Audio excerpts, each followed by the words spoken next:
Life is super important. And in order to get the best possible outcome, a person always has to be preparing. And that preparation really begins with a plan. That's why today's journal entry for justice impacted people, we're going to focus on release planning. Today is July 27th, 2013. And I'm in the midst of preparing this new workbook that I want to share with everybody in our community. Our nonprofit is going to make it available to people in prison. Of course, it's also available on our Amazon store for people who want to support the mission that we're on of trying to improve outcomes for all justice-impacted people. But today, I'm speaking to the hundreds of thousands of people who are incarcerated and get access. They don't have access to the internet, but you have access to these kinds of programs. And although I'm filming on July 27th, 2023, and you may not receive this video for another week or another month, and it may live in the archives for a lot longer, I just want you to know today is a great day to start sowing seeds for your success in the future. We have a whole course on that, preparing for success after prison, but one of the components of that course is a person needs a release plan. So let me start by doing a couple of things in today's video. I am going to be sharing with you a PowerPoint presentation where I'll zip through some of the key components that I consider to be relevant for a release plan. But I'm also going to be sharing with you my journal entry for today. And as you can see on the back here, today is July 27th, 2023. I find a lot of wisdom in an old Chinese proverb that I'll paraphrase as, if you want to know the road ahead, ask someone walking back. That's a Chinese proverb. And the statement made a great deal of sense to me while I was going through my own journey. Statistics made clear that most people who served time in prison for any reason faced challenges upon release. A person with a criminal background would face many types of collateral consequences upon release. And to overcome those obstacles, a person needs a plan. To help more people, we are producing a new self-directed workbook. We want people to learn the same lessons that leaders taught me about building iterative release plans. The plan must begin with an honest assessment of the complications in our life at present. Where are we, and what challenges do we face? We must define success, showing that we know what we want. Then we must show our ability to engineer a plan to carry us through a crisis. If things go wrong, our plan allows us to adjust. I have been writing about the importance of release plans for many years. They guided me through prison and helped me work toward a higher level of liberty and affluence after I got out. I am still very much committed to making plans. Plans help us restore confidence and build hope. We all need hope. In a biblical passage, the author reflects on the unpredictable and often unfair nature of life. Let me quote it. I took another walk around the neighborhood and realized that on this earth as it is, the race is not always to the swift, nor the battle to the strong, nor satisfaction to the wise, nor riches to the smart, nor grace to the learned. Sooner or later, bad luck hits us all. No one can predict misfortune. Like fish caught in a cruel net or birds in a trap, men and women are captured by accidents, evil, and sudden. That's from Ecclesiastes chapter 9, verses 11 and 12. And so the passage reminds us that sometimes we encounter events and challenges that do not seem to have any logic or explanation. While living in prison and after we get out, we should always prepare and plan. We have got to become comfortable with being uncomfortable. Life takes many turns. Sometimes the decisions that others make don't seem logical to us. They make us uncomfortable. They anger us. Our plans should keep us moving in the right direction, regardless of external forces. Set realistic expectations. We must know our status and the challenges ahead. Our course, Preparing for Success After Prison, includes a lesson on Johari's window for this very reason. That lesson teaches us to view our challenges from the perspective of others and to set realistic expectations. Show our resilience. Our plans should show that we can navigate crises. obstacles and obstructions are facts of life. There will always be more to come. When we show that we can cross through crises systematically and restore strength, we inspire others with our resilience. Show our critical thinking abilities. Every decision comes with an opportunity cost. If we use our plans to guide our choices, we show that we are intentional. So we always have to adjust. We create our accountability metrics to stay on the course of progress, and our plans should put us on a pathway to success as we define success. If obstacles get in the way, we adjust accordingly, showing that we are the CEO of our life. So what's the conclusion? Well, a release plan should become a tool for our empowerment and transformation. Planning empowers us to learn from self-reflection and goal setting. We can more easily identify or create resources and support systems. And a well-structured plan can help us build hope and purpose and lead a life of meaning. So what I'd like to do now, for those of you who are in prison, is I'd like to kind of walk you through. Maybe you haven't created a release plan yet, and you need some type of prompting or template to follow. Well, by the end of August, I expect to finish this workbook. And once I finish the workbook, you will be able to see like examples and lessons and so on, because it'll be one of these types of workbooks that we'll send to people in jails and prisons. And our goal is that you can use this as a tool regardless of where you are. That's what all of Prison Professors is about. It's about teaching you how to help yourself, because you may not have a lawyer to guide you. And even if you have a lawyer, you still need to develop the critical thinking that will allow you to navigate this crisis, because that's what you're in. You're in a crisis, and you need tools, tactics, and resources. And there's no better resource than a release plan. So let's take a look at this release plan from the beginning. When you're building this release plan, I want you to be thinking about the audience. Who are they? Okay? That's an important question that you've got to ask, right? And one of the ways I recommend that people start that process is they start thinking about, okay, who grows up? Let's just, to put it in perspective, everybody knows like a nurse. My wife is a nurse, right? When you think of a nurse, what are you thinking of? Okay, what are the characteristics of a nurse? In my view, most people are going to think of a nurse as being compassionate, caring, methodical, wanting to help, very process-oriented. Okay, that's a nurse. And if you think of the prison system and the people that work in prisons, walk me through the characteristics of that person. Who does that person represent? When we're in prison, sometimes people want to think, oh, they should be doing this for me, but that's not who they represent. Their constituents, a lot of times, has nothing to do with you. They're more concerned with the victims of a crime or with what the federal judge said that put you in prison. That's their alliance. And if you understand that, you should create a plan that reflects it. So think about the people that are in your audience, what is their purpose, and that should inform you on what to include in the plan. You should know what images to include, right?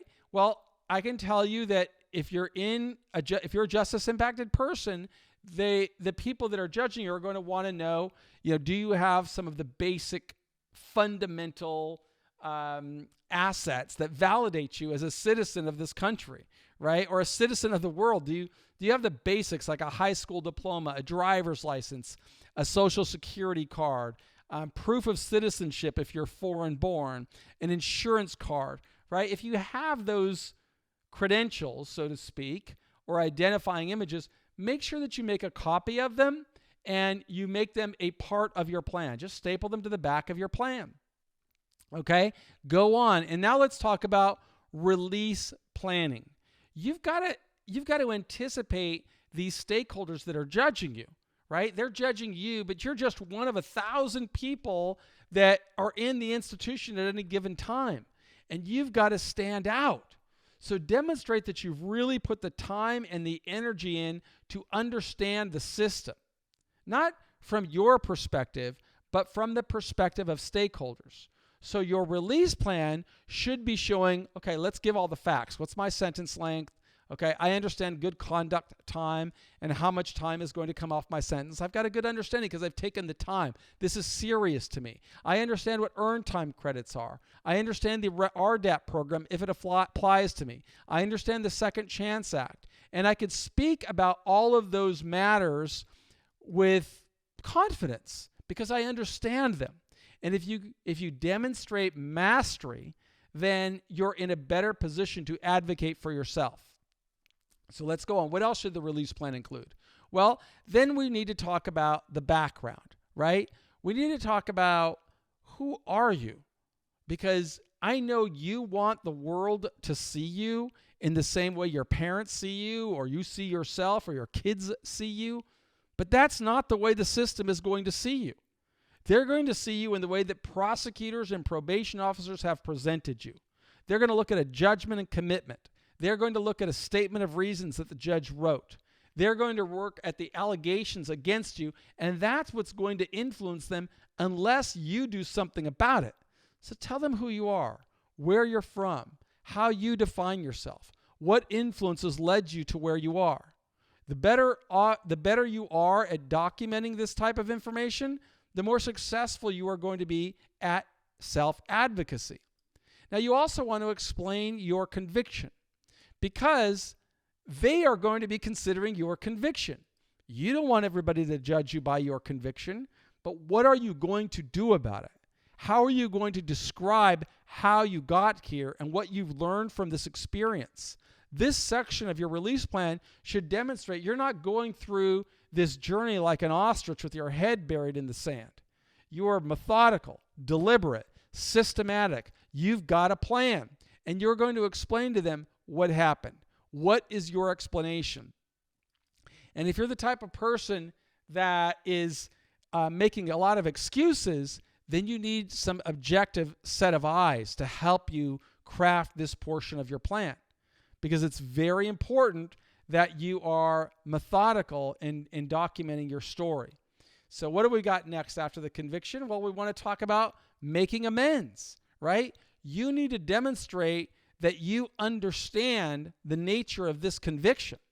You understand the stakeholders' perceptions. So, in your plan, reflect that you know the victims of your crime.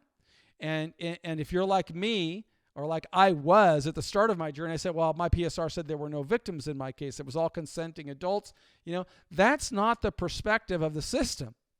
And you'd better learn how to craft your mindset around the system, because that's what you're trying to influence. You don't have to influence me, okay? You don't have to influence your wife. You don't have to influence people who don't believe you should be going to prison anyway, because we don't matter. It's the system that matters, and what are you doing to demonstrate your mastery of that system? So make sure that you're addressing these things, showing how you're working to make things right, showing how you are working to atone and reconcile, and that is going to help you in a great way. And then talk about your community support, right? I can tell you, I am working, and our team at Prison Professors is working to make sure that if a person qualifies, has a job, a place to live, a support system in place, that person should be on home confinement. But again, that is a very heavy lift that we have to make. And you have to help us make that lift by building an effective release plan, documenting your pathway, showing that you've got a great support group, demonstrating what you're doing to cultivate this group. Try to get it documentation of how they're willing to help you. What environment are you going to be living in when you get out? If you got to home confinement, what's it going to be like? The more effective you are at telling that story, the better off you're going to be.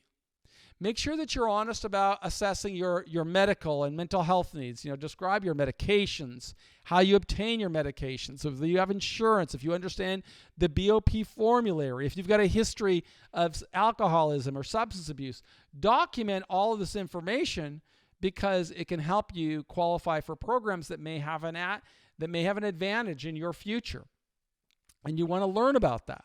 If you've got financial obligations, make sure that you're not ignoring them. Make sure that you're describing, you understand court-ordered fines and restitution. You understand that you've got financial obligations that are beyond the prison system. You want to know about the FRP program in the Bureau of Prisons, and that's why I put the link up there so that you could find it. But you really want to demonstrate, I understand my plan is taking all matters into consideration, including this risk and needs assessment that is so important to the Bureau of Prisons. Now, we write a lot about that on our website at Prison Professors, but you've got to be demonstrating you've taken the time to understand it yourself. Pattern scores and earned time credits, and you've got an awareness of this. It's just going to put you in a better position to advocate for yourself. And then you've got to tell them about, finally, your personal plan. How you're going to use this plan, how you're going to follow it, what you're going to do with it, why it's going to make a difference, when will you adjust. If you don't understand all of these things, then you really don't have a good plan.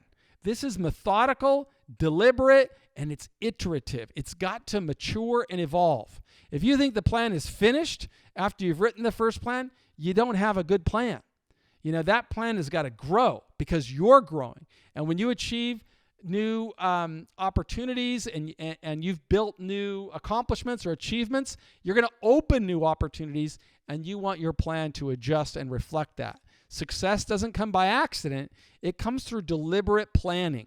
That's the reality. And you've got to show that you've built your own board of directors. You are the CEO of your life, and you've got a board to help you. They're your advisors. Why did you choose them to be your advisors? What are their qualifications? How are they going to help you? You've got to demonstrate that you've got your own accountability metrics intact, and that's what's going to give confidence in these stakeholders that oversee you. But you've got to know how to use it. And that's one thing we strive to teach people, is that this is not a static document. It is a document that you have to continue to evolve, and that's why we've built Prison Professors Talent. So, this is a strategy. I've told you this story before of why I started. I started after really going through tours of prisons and listening to so many thousands of people who want to transform their life and demonstrate they're extraordinary and compelling, but they're living in, it's like they're living on another planet. They're isolated from the world. So Prison Professors Talent gives them this mechanism where they can document and memorialize their preparations for success. So make sure that you are, learning at least about prisonprofessorstalent.com and how you can be a part of it, so that you can document how you are preparing for success upon release.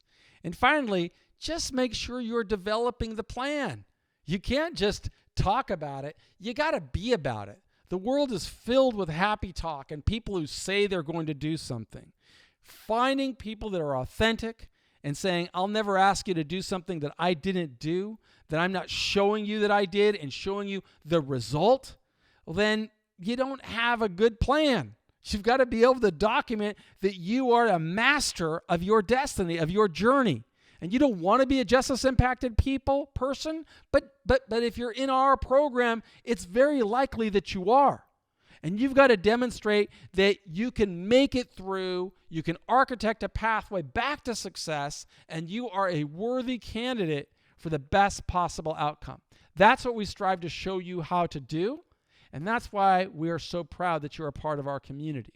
My name is Michael Santos. I am the founder of Prison Professors, and I believe in you.